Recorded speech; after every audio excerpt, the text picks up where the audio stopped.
It's the first Friday of May 2021. The numbers are in for April of 2021 for the real estate market here in Cincinnati. So we're going to take a look at those numbers and what the implications are. And in a couple minutes, once we're done with that, I'm going to show you what you can do as a buyer or a seller, or if you're buying and selling at the same time, how you can make sure that you win, that you achieve your goals, your real estate goals in this tough market, in this market that we really haven't seen before. So let's jump right into the numbers here, not waste any time. First off, for April 2021, again, compared to April of 2020, new listings are up 22%. So that literally sounds just like what it is what it sounds like, rather. It's the number of homes that are going on the market, new listings. So that's increased inventory by 22% compared to April of 2020.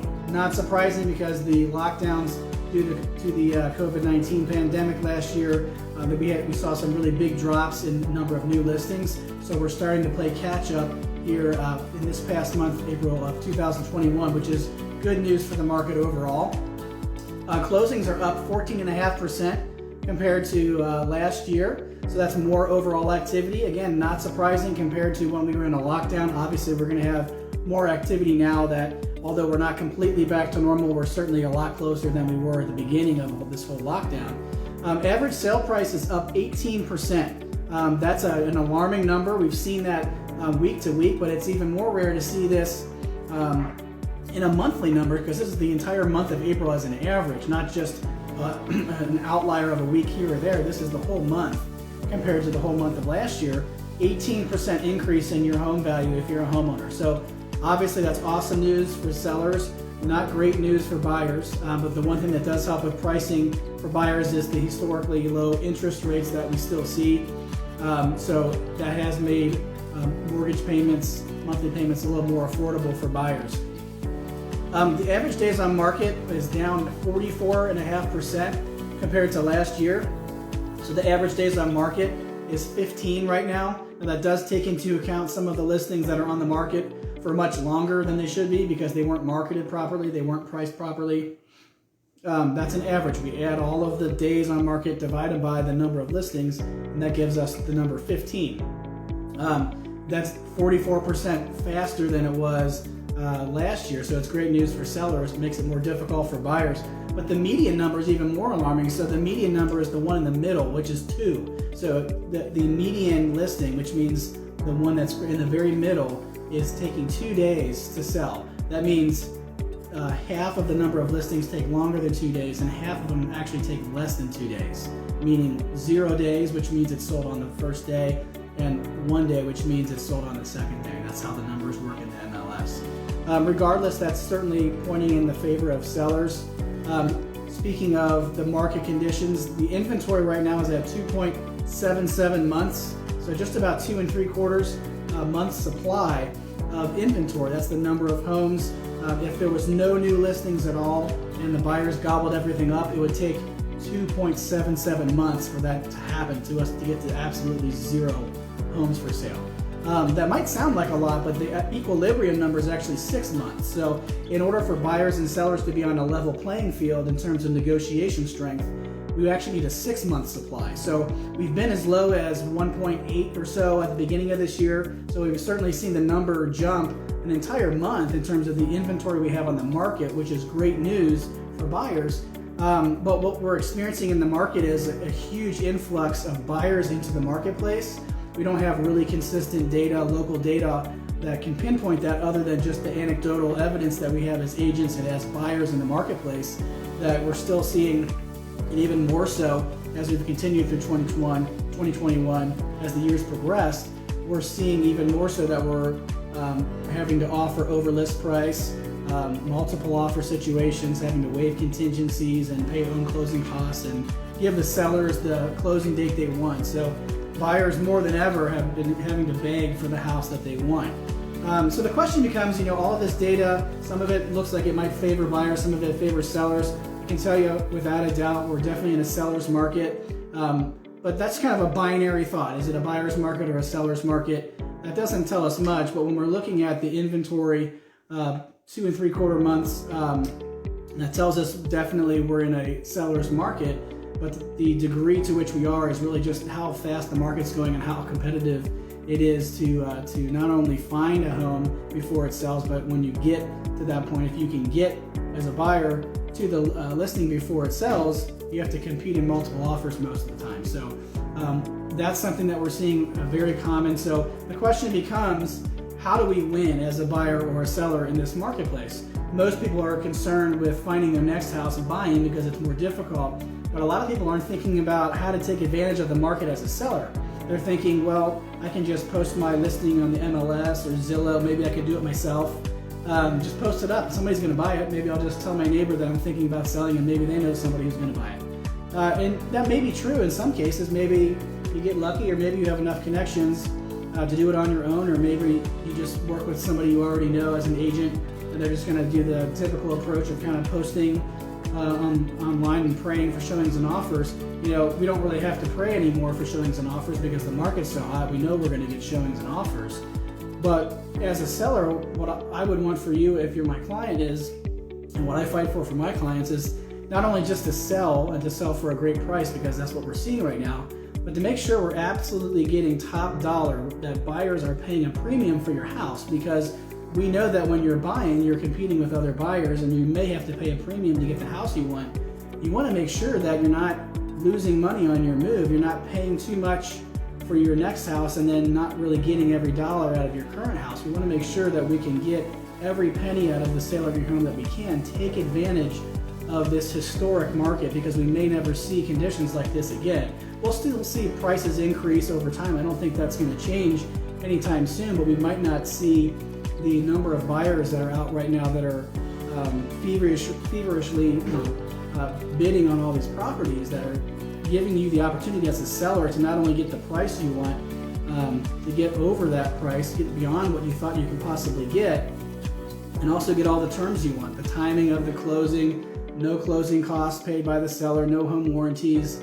You may do an inspection, but it'll be a shorter time period, and maybe they'll do an inspection, but they won't ask for any repairs. So there's a lot of terms and conditions that you can get in addition to getting every penny out of the sale of your home to take advantage of this market right now as a seller. So in order to do that, it's not enough to simply post it up and see what happens. We actually have a very specific marketing approach called target marketing, where we proactively seek the buyers that are most willing to pay you top dollar for your home, because we look at the features of your home and we match those with the criteria of the typical type of buyer that will be most interested in the features of your home based on their household income, their credit score, their age, the number of children they have, if they have any, the age of their children, how many cars they own, what school district or suburb they live in now, whether they own a home or they're renting. We match all those things up and we basically build a buyer profile of the optimal potential buyer, and then we proactively market to those people online and offline, so that in addition to the traditional post and pray method of putting your listing out there to the general public, we're layering on this premium level marketing to make sure that we're not just reaching everybody, but we're also in additional times reaching the most opportune buyers that will pay you top dollar for your home, so you can be absolutely sure, have the peace of mind that you've done everything you can to take advantage of the market. You've squeezed every penny out of the sale of your home, and you've gotten all the terms and conditions that you want on the sale of your home. So go ahead and click the link there. There's 3 different links that I have in this post. They're all educational videos that I produced. We're not looking to sell you anything. We're not going to ask for your contact information or anything like that, so don't worry about that. Just click the link if you're curious about how the target marketing approach works to help my seller clients to get top dollar for their home and get the terms and conditions they want. That's patrickgrosser.com/sell. And if you're looking to buy a home, it doesn't matter if you're also selling or if you're currently renting and just buying for the first time, you want to make sure, if you can, to try to avoid the open market.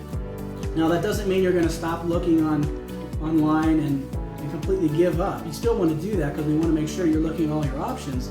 But in addition to that, the best thing you can do for yourself to find your next home and to make sure that you don't pay too much for it is to try to find something that's not on the market. It's unlisted. And that's difficult to do for a consumer, because obviously you have another job. This isn't your full-time thing. You're not a real estate marketer. You don't have a budget financially. to spend to advertise to find homeowners who might be willing to sell. You don't have time to go and knock on people's doors, nor do you really want to do that because it's not a good use of your time, or maybe people are still worried about the virus and everything. What I do for my clients is I get their specific criteria. The more specific, the better in terms of where they want to live, what kind of house they want. And I will spend my time and my money to help them find homeowners that might be willing to sell if we were able to give them the price that they want and the timing that they want for their move. And you might be surprised how many homeowners raise their hand and say, well, I've been thinking about selling, but I haven't found my next house yet. Here's my general timing. Here's the price I'm thinking that my house is worth. We can even do an appraisal if we need to, so everybody's comfortable with what the value is. But we get people to raise their hands, and then we try to connect you with them just kind of the old-fashioned way. And if we do have a match in terms of the house that this seller has and the features it has, if they interest you, we'll go ahead and take you on a typical showing. But in this case, unlike the showings that you're doing on market with the listings that are currently out there in the MLS and online, nobody knows about this. Okay, so this is somebody that literally raised their hand and told me, my team only, that they might be interested in selling. They haven't told anybody else. They're not listed anywhere. So there's no other buyers that know about it. So if we can match you up with someone who's off market, who's not listed, then you have the advantage of not competing with other buyers. And that's absolutely key when you're buying right now, not only to get the house you want, because many times no matter what you offer, if you don't have cash, or if you're not willing to bid tens of thousands of dollars over a list, or you're not willing to waive inspections, you may not be able to get the house, even if you really want it and you're really motivated. But also, you don't want to overpay for your house. Nobody wants to overpay for anything. And this is one of the most important investments you're ever going to make, and one of the largest assets that you're going to purchase. The last thing you want to do is start off way high on the price and hope that eventually you'll be able to sell and walk away with some money later on down the road. So if you want to learn more about how that process works and to see if it's a good fit for you, as you may imagine, we can't do this for everybody because it is time consuming and expensive to do. But go ahead and click the link there, patrickgrosser.com/unlisted. We've got a video there, again, educational on how the process works and what your next step would be if you're interested in seeing if you qualify for that and if it would be a good fit for you. And also, if you're buying and selling at the same time, one of the most difficult things to do if you can't already qualify to buy your next home before selling, or if you don't have the down payment funds you need, those are two big obstacles for people that are trying to buy and sell at the same time, because most people realize as they think about it, they need to buy and sell, but they know if they try to do a purchase that's contingent on selling, the sellers are just going to laugh at them because they're getting so many non-contingent offers and even cash offers. And if they try to sell first before they find something that they want to move into to buy, they're going to sell much faster than they can find their next house. And then they're going to have to move into a rental, and then when they finally find their next place to buy, they'll have to move again. They don't want to move twice. So there's a really good alternative there I call the bridge solution. Go ahead and click that link, patrickgrosser.com/bridge. That explains how the process works, what the pros and cons are. It's certainly not for everybody, but it's a really good strategy on how you can buy and sell at the same time, but tap your home equity. You can erase your mortgage debt, and you don't have to move twice. It may sound like it's too good to be true, but it's not.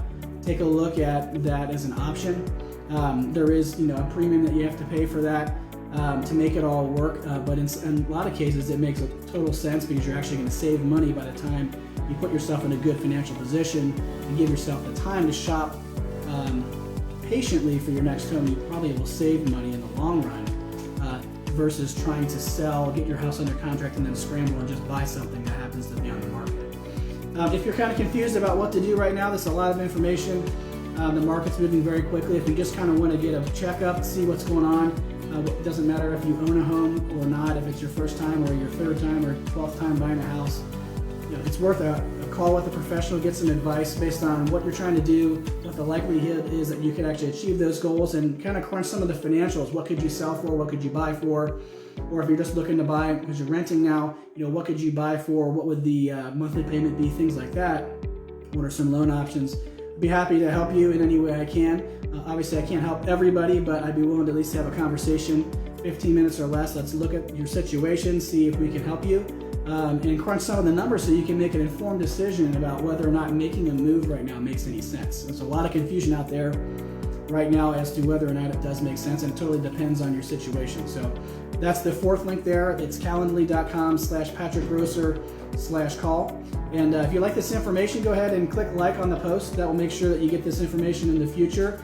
If you have any topics, any questions you guys have you'd like answered, go ahead and put those in the comments. I'll be happy to do a video on that in the future here. And I'll try to address those concerns or those questions for you. And don't forget, if you want information like this that's relevant, here in Anderson Township, I serve the greater Cincinnati area, Ohio and Kentucky. If you'd like to stay plugged into what's going on in the market and how you can win and achieve your goals in the Cincinnati real estate market, go ahead and follow my business page and turn on notifications. That'll make sure you don't miss any of these videos that I do. I do a couple a week to make sure that you're staying informed about what's going on. And also, if you'd like to take a look at all the video content I've put out up to now, you can take a look at my business page and kind of just scroll through the different playlists and the timeline. Or you can also go to my YouTube channel, Patrick Grosser-Cincinnati Realtor, and check that out as well. I hope this information has been helpful for you. Thanks for watching, and I'll see you next time.